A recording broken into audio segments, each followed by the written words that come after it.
Subscribe करें और bell दबाएं ताकि कोई खबर रह न जाए।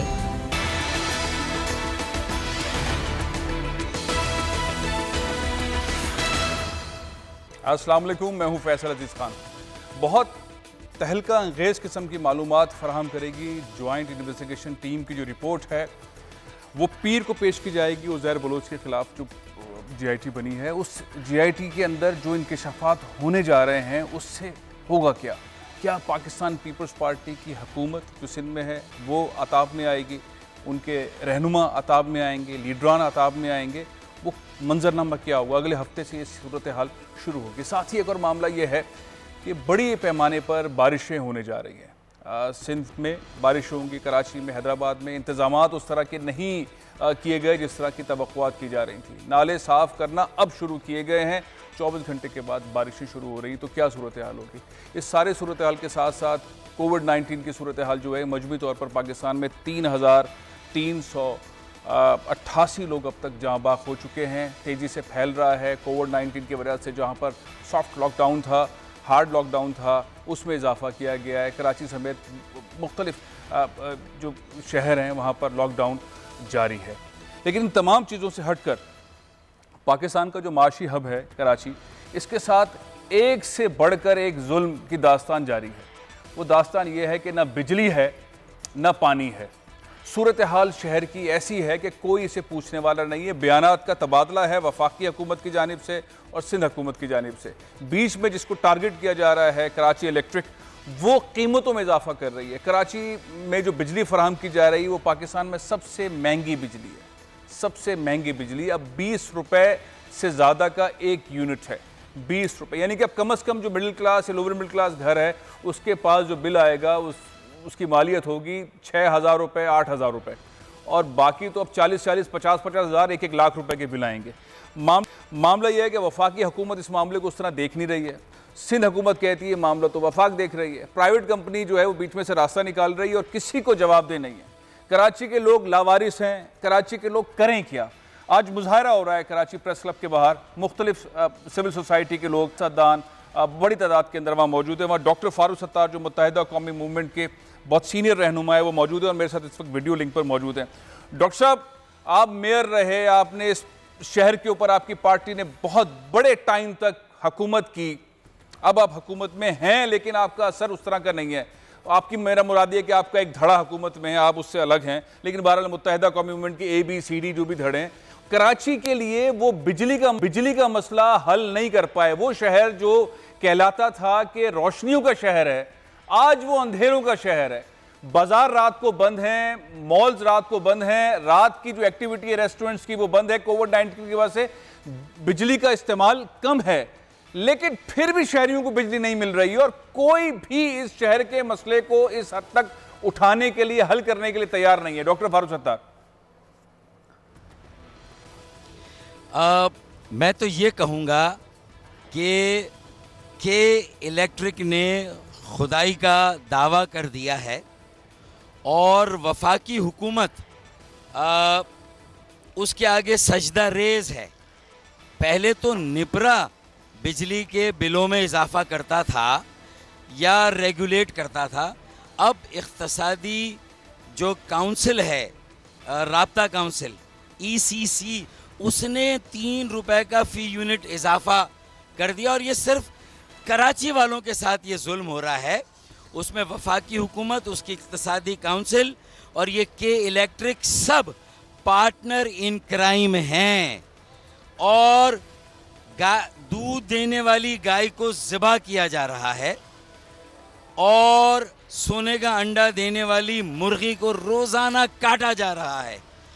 मैं समझता हूँ कि इससे ज़्यादा तजलील किसी और की हो नहीं सकती जो कराची वालों की हो रही है कि इलेक्ट्रिक के हाथों। देखें, अयूब खान के ज़माने में 2 आने 1 किलो पर चीनी महंगी हुई थी और महीने की अगर 5 किलो चीनी यूज़ करेंगे तो 10 आने का इजाफा था महीने का। और ये 1000 रुपए तो 300 यूनिट वालों पे बढ़ गए।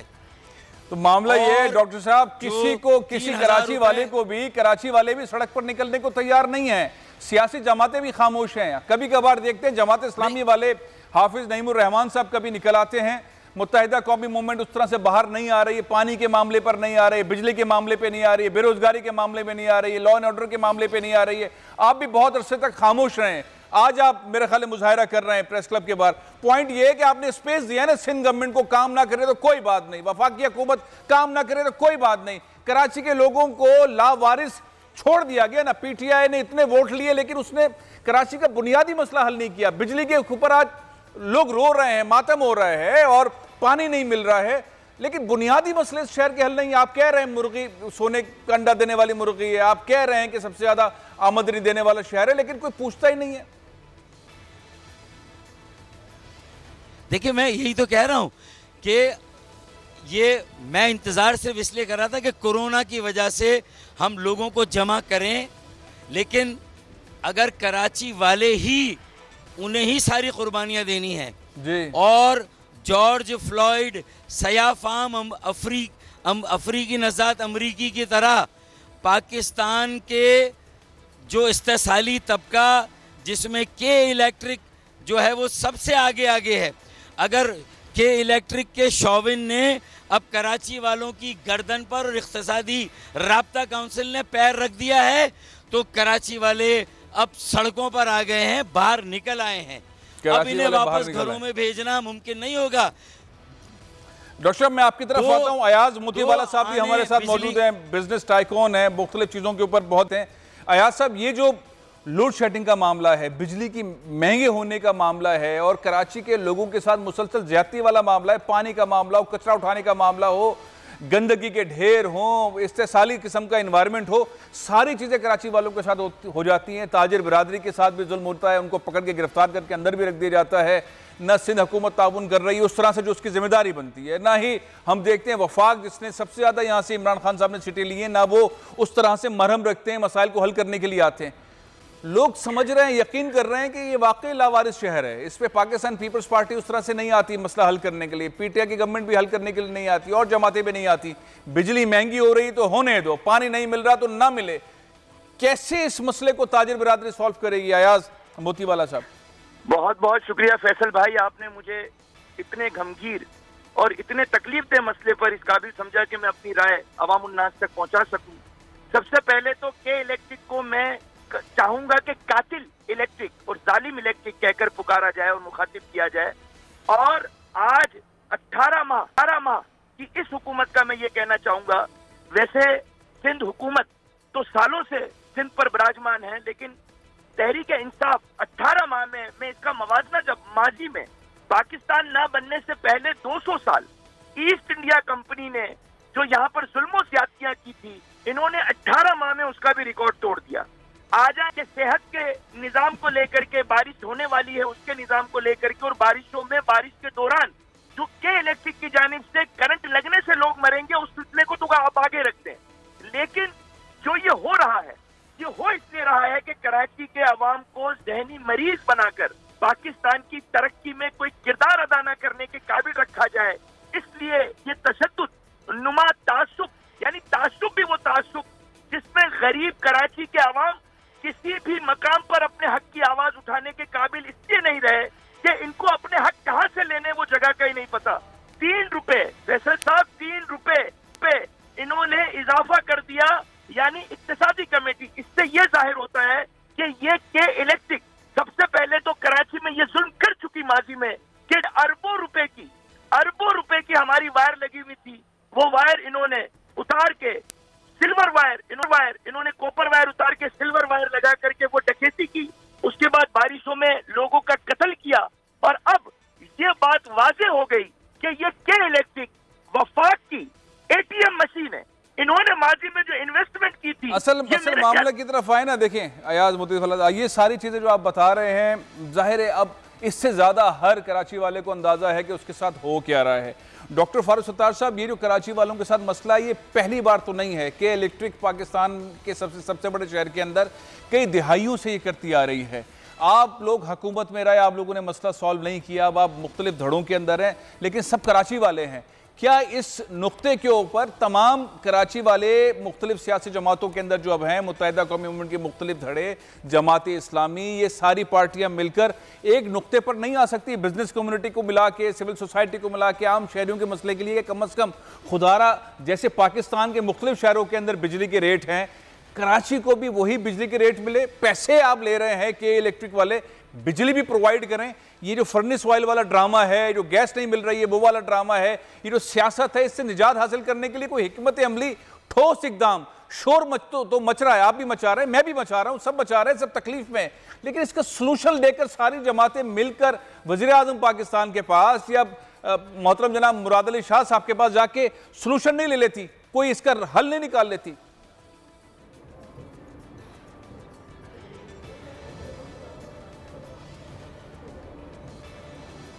डॉक्टर फारूक सत्तार साहब, आपको आवाज आ रही है सर? देखें, आपने कहा, मैं इस बात के मुखालिफ था कि MQM पाकिस्तान हुकूमत में वजारतें और मराहतें और मफादात के लिए जाए। हमें इशूज़ पर जाना चाहिए था, हमें अपने माजी की गलतियों से सबक सीखना चाहिए था।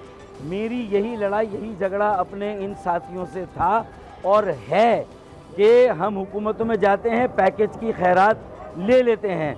ये 3 करोड़ से ज़्यादा आबादी वाला शहर है, हज़ारों अरब रुपए का टैक्स देता है, इसे 30 अरब रुपया भी सालाना नहीं मिलता है। पानी और बिजली नहीं है, पूरे मुल्क में पानी और बिजली कराची के टैक्सों की वजह से है।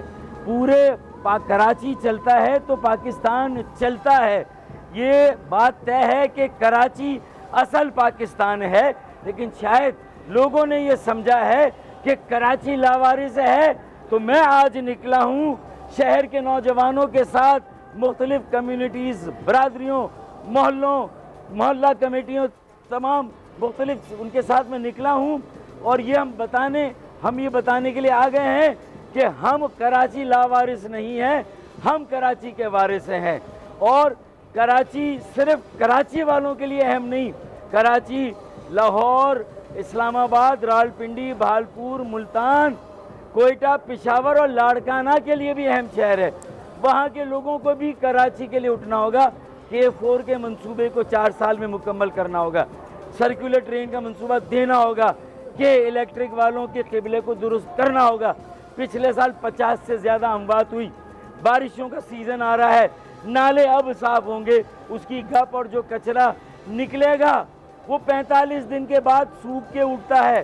तो मुझे बताइए कि एशियन डेवलपमेंट बैंक कराची के नालों को साफ करने के लिए पैसा दे रही है, जो 150 अरब का सेल्स टैक्स कराची वाले दे रहे हैं सिंध हुकूमत को, क्या उसमें से एक पैसा कराची पे खर्च नहीं होगा? मेरे ख्याल में इनफ इज इनफ। बहुत शुक्रिया, बहुत शुक्रिया डॉक्टर फारूक सत्तार साहब। अयाज मोतीवाला साहब कह रहे हैं बातें सारी सही हैं, सारी बातें सही हैं, और लगता है ऐसा है कि ये सारी चीज़ें अब एक स्कीम के तहत स्लो करते हुए शहर की जानिब बढ़ी हैं। पानी बंद किया जाए, बिजली फराहम न की जाए, रोज़गार के मौक़े महदूद किए जाएँ, अमन व अमान के मसले भी जो है इस तरह से क्रिएट किए जाएँ, और लगता है कि कुछ सब लोग बैठकर दूर से देख रहे हैं कि अब देखते हैं कराची के साथ क्या होता है। अब देखो, इनको पानी नहीं मिलेगा तो क्या होगा, अब देखते हैं बिजली नहीं मिलेगी तो क्या होगा, अब इनका कारोबार नहीं चलेगा तो देखो क्या होगा, सनतें इनकी बंद हो जाएंगी तो क्या होगा, सनतों के अंदर गैस महंगी कर दो तो क्या होगा, कैसे एक्सपोर्ट करेंगे। लगता है पूरा स्क्रिप्ट है ऐसा कि करके दिखाओ, इस सारी सूरत हाल से कैसे निकलोगे। माजी में भी ये सूरत हाल थी, लाशें गिराओ, धमाके करो, कत्लो गारत करो, देखते हैं कराची वाले कैसे निकलेंगे आके। एक के बाद एक इम्तिहान, एक के बाद एक इम्तिहान। एक आवाज़ है जफर अब्बास, इनकी आवाज़ को बंद करवा दिया जाता है, ये बोलना शुरू करते हैं, लोग कोर्ट में चले जाते हैं। मैं मुसलसल कोशिश कर रहा हूँ कराची इलेक्ट्रिक के तर्जुमान से बात करने की इस सारे मामले पर, वो राब्ते में नहीं आ रही, लेकिन बार बार हम कोशिश कर रहे हैं। जफर अब्बास की आवाज़ को बंद करवा दिया गया, उनको बोलने का हक नहीं है, लेकिन मैंने उनको कोर्ट ने बंद किया है, लेकिन मैं उनको प्रोग्राम में शामिल कर रहा हूँ। जफर अब्बास साहब, आप कराची वालों के लिए आवाज़ उठाते हैं, आप के इलेक्ट्रिक के हवाले से आवाज़ उठाते हैं, सनतकारों के लिए आवाज़ उठाते हैं, भूखे लोग जिनको राशन चाहिए उनके लिए आवाज़ उठाते हैं, अस्पताल बनाने के लिए आवाज़ उठा रहे हैं, बेरोजगार नौजवानों के लिए आवाज़ उठाते हैं, रोजगार के लिए आवाज़ उठाते हैं। ये सारी आवाज़ें आप और आपके चंद इर्द गिर्द के लोग देख रहे हैं, हुक्मरानों तक नहीं जा रही, अदालतों तक भी नहीं जा रही, सिंध की हुकूमत भी कान नहीं धरती है, वज़ीर आज़म पाकिस्तान को तो सुनाई नहीं देता है, इमरान खान साहब तो पता नहीं किस मरहले के अंदर हैं, उन्हें सुनाई नहीं देता। होगा क्या? ये जो सारी स्क्रिप्टेड चीज़ें कराची वालों के साथ हो रही हैं और आपका बोलने का हक भी ले लिया गया है, ख़ासतौर पर KE से मुताल्लिक, कैसे होगा ये मसला हल?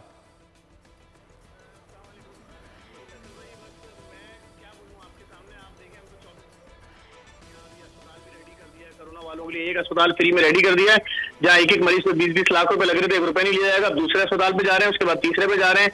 यहाँ आज 5वां महीना शुरू हो गया, एक दिन भी राशन नहीं रोका है, लाखों बोरे राशन बांट दिए हैं, वो चल रहा है। हम अपने तौर पर कोशिश कर रहे हैं कि भाई लोगों की जिंदगियां महफूज रहें, कोई अपने प्यारे की लाश किसी गलत तरीके से या उसको इबरतनाक मौत ना हो या कोई भूख से ना मर जाए, हम तो इस पर कोशिश कर रहे हैं। और जहां तक कोई मौजूद अदलिया के जो भी अहकामात हैं उनकी पाबंदी कर रहे हैं। अभी मेरी 30 तारीख को समाअत पेशी थी, अभी फिर दोबारा 13 तारीख को, और जो भी अदालत कराची इलेक्ट्रिक से मुतालिक तो आप कोई बात नहीं कर सकते ना, अदालत ने पाबंदी आयद की हुई है KE के कहने पर, आप बात तो नहीं करेंगे या मैं कोई सवाल करूं?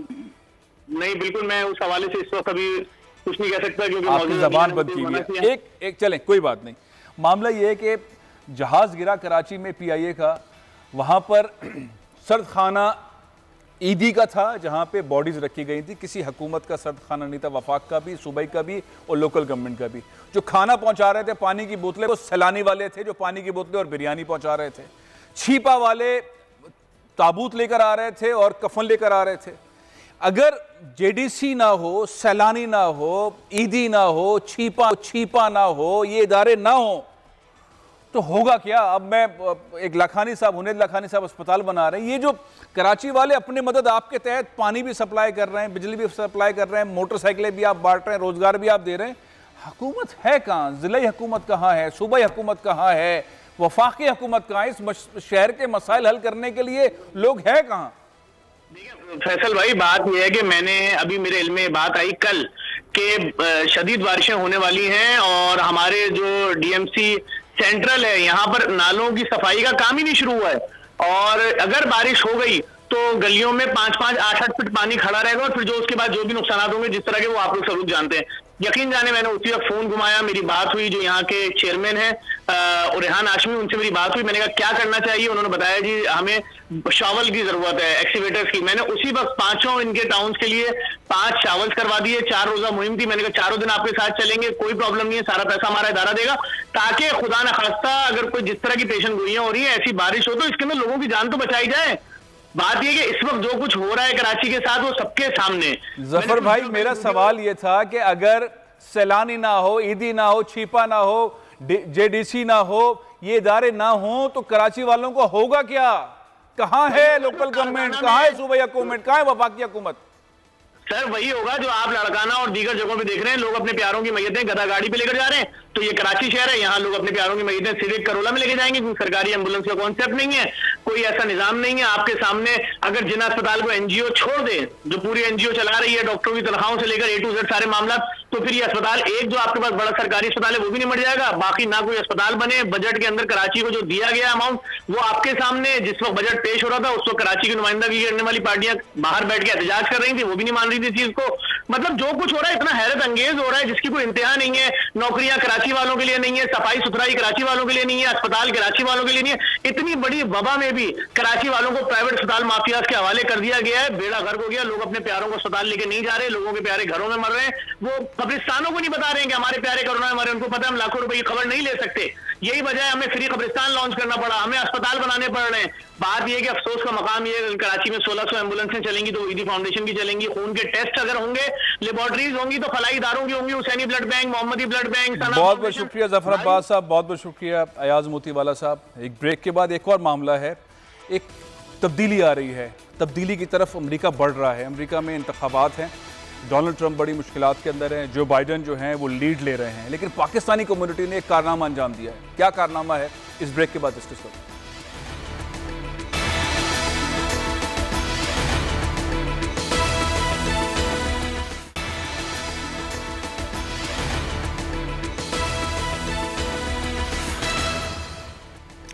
दुनिया की सबसे बड़ी ताकत जिसे कहते हैं अमेरिका, अमेरिका के अंदर इंतखाबात होने वाले हैं। डोनाल्ड ट्रंप जो उनके इस्लाहात की पॉलिसीज़ रही हैं वो बुरी तरह नाकाम हुई हैं।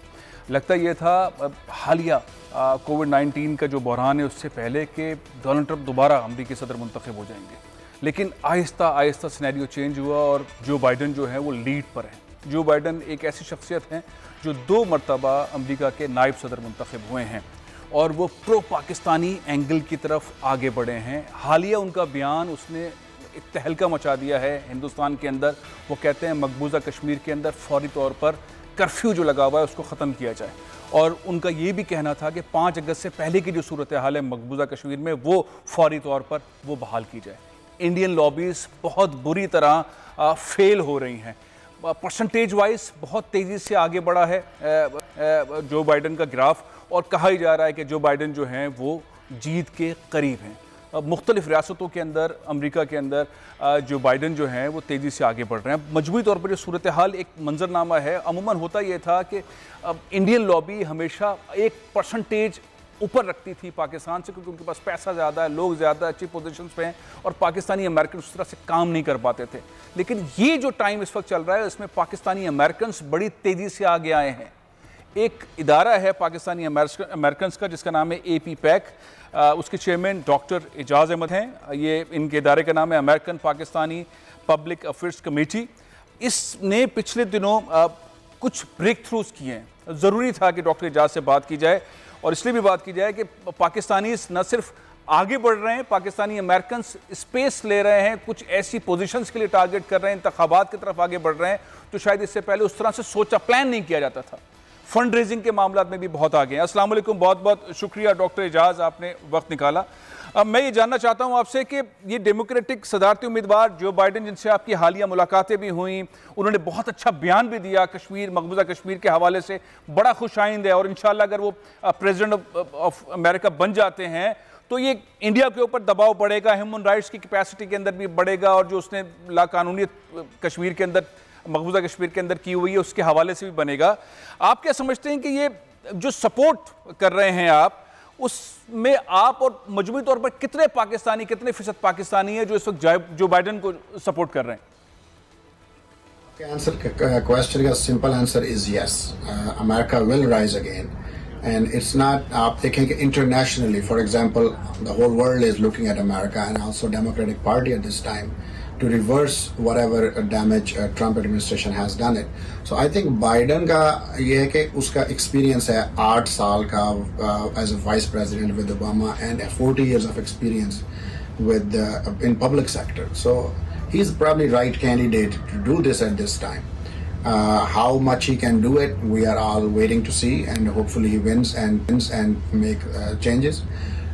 जो दूसरा पार्ट है internationally, so I think America will rise again, definitely I have believe in it. Nationally at home there are lot of issues going on, जिसमें हेल्थ केयर है, इन माइनॉरिटीज के इश्यूज हैं, racial, there are so many tensions between whites and blacks and minorities, so those things need to be fixed. Economy का issue है, unemployment का issue है, there are so many issues. I think he has to work on that and that will be very complicated and it's going to take time. It's वो आसान काम नहीं है जो कि अमेरिका के अंदर का सिस्टम है उसको ठीक करना, but internationally I think definitely you will see a change which will be very fast and eventually हम ये चाहते हैं कि वही जो अमेरिका का कॉन्सेप्ट है, liberty and pursuit of peace and happiness, उसके लिए हम सब यहाँ पे आए हैं, everybody is immigrant, तो hopefully we will get back to that motto and we will be living that doctor Ejaz, मैं ज़ाहिर है कि चैलेंजेस हैं बहुत सारे अमेरिका के अंदर, और रिसेंटली जो सूरत हाल हुई है उसके हवाले से भी आप बिल्कुल दुरुस्त कह रहे हैं,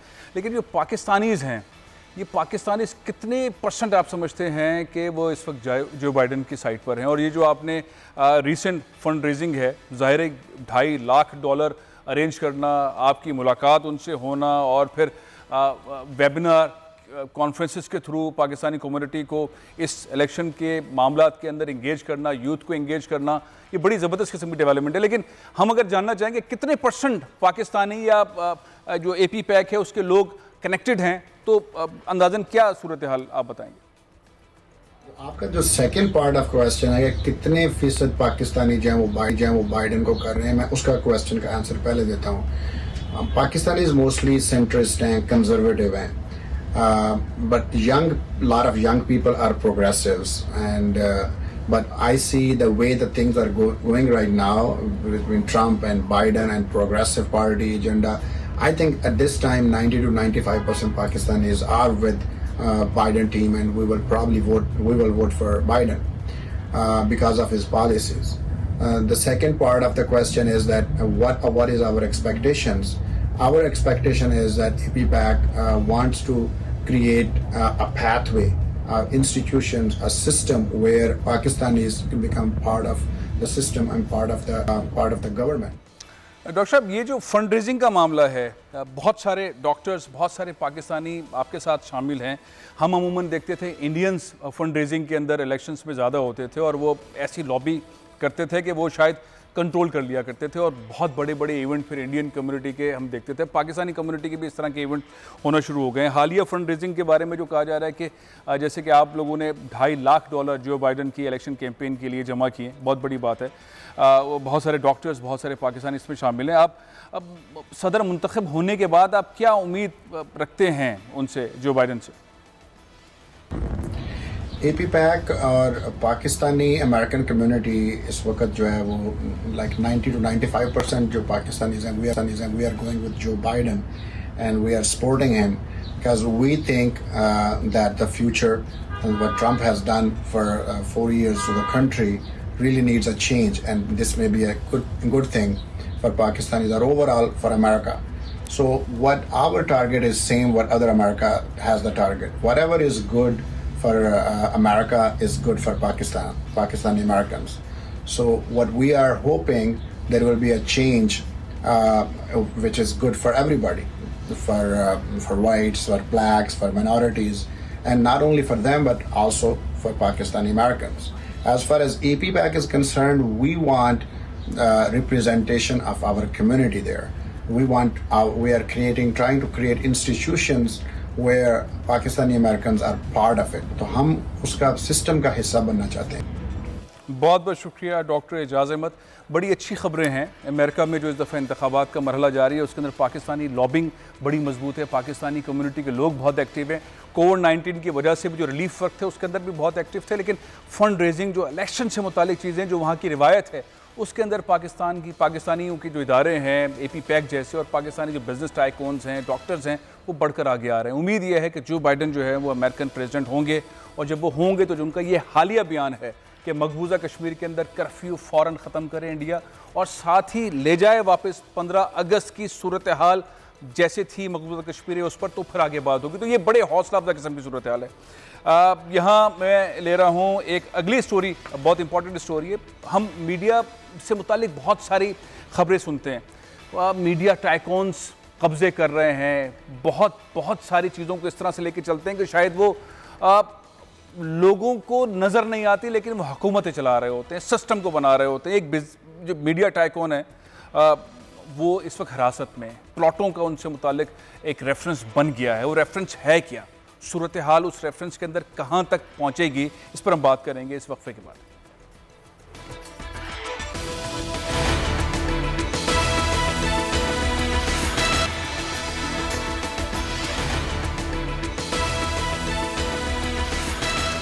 बड़े बड़े हमने यहाँ पे बड़े बड़े डॉन देखे हैं, बड़े बड़े ऐसे लोग जो कि अपनी मनमानियाँ करके पाकिस्तान के सिस्टम को जैसे चाहें तोड़ें मरोड़ें और आगे बढ़ जाएं।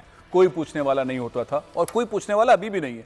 वैसे एक साहब काबू में आ गए, उन्होंने ज़मीनों से मुताल्लिक़ मुख्तलिफ प्लॉट्स को आगे पीछे करके हुकूमतों के साथ मिल के अलॉट करा लिया। इस वक्त नैब की इज़्ज़त में है, रेफरेंस फाइल हो गया है। सूरत हाल किस तरह आगे चल रही है, मैं बात कर रहा हूँ मीर शकील रहमान की। पहले एक रिपोर्ट देखें, फिर मैं आपको एक बहुत ही अहम जल्दी से बात करवाऊँगा जो इस मामले में एक एक लम्हा कनेक्टेड है। लेकिन उससे पहले देखें ये रिपोर्ट। मेरे साथ मौजूद हैं असद खरल साहब, सीनियर सहाफ़ी हैं, हमारे तज्ज़ियाकार भी हैं, लेकिन इस केस के हवाले से मेरा ख्याल है कि इनसे ज़्यादा मरबूत मालूमात किसी के पास नहीं होगी। असद खरल साहब, ये मामला किस रुख बढ़ रहा है? ये हम नैब को बाज़ोकात तनकीद करते हैं, बाज़ोकात तारीफ़ करते हैं, बाज़ोकात हम देखते हैं सियासतदानों के साथ ऐसा हो रहा है, बिजनेसमैन के साथ ऐसा हो रहा है। केस टू केस फ्लेक्सिबिलिटी है नैब के मामलात में। आप किस सिम जाता हुआ देख रहे हैं इस केस को? फैसल साहब, ये जो केस है बेसिकली ये इंतहाई कमजोर केस बनाया गया और इसमें बहुत सारे अहम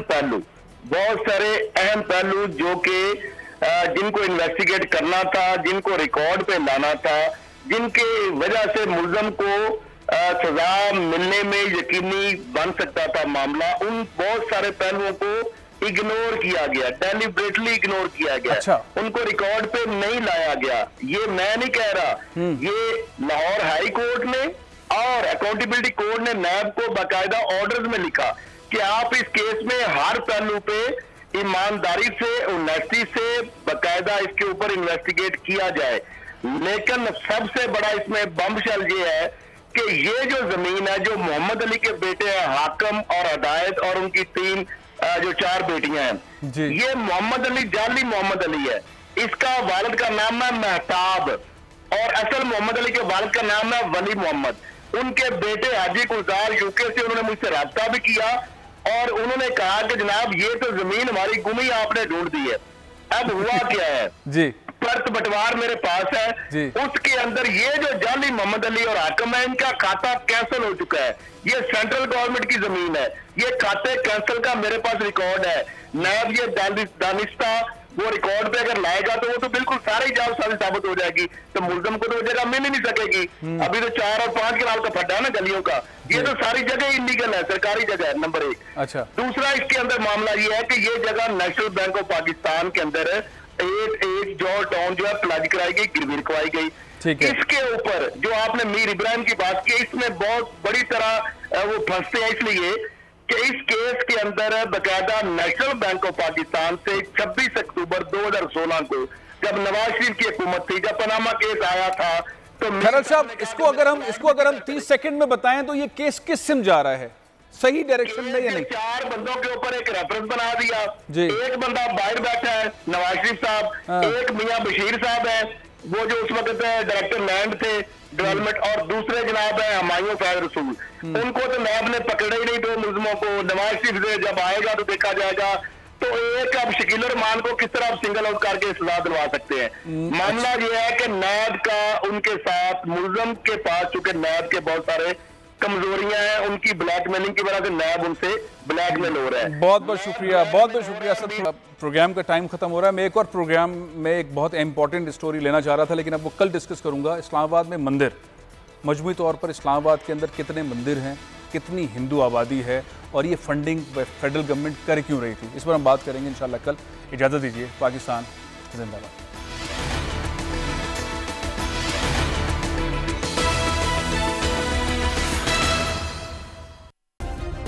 सब्सक्राइब करें और बेल दबाएं ताकि कोई खबर रह न जाए।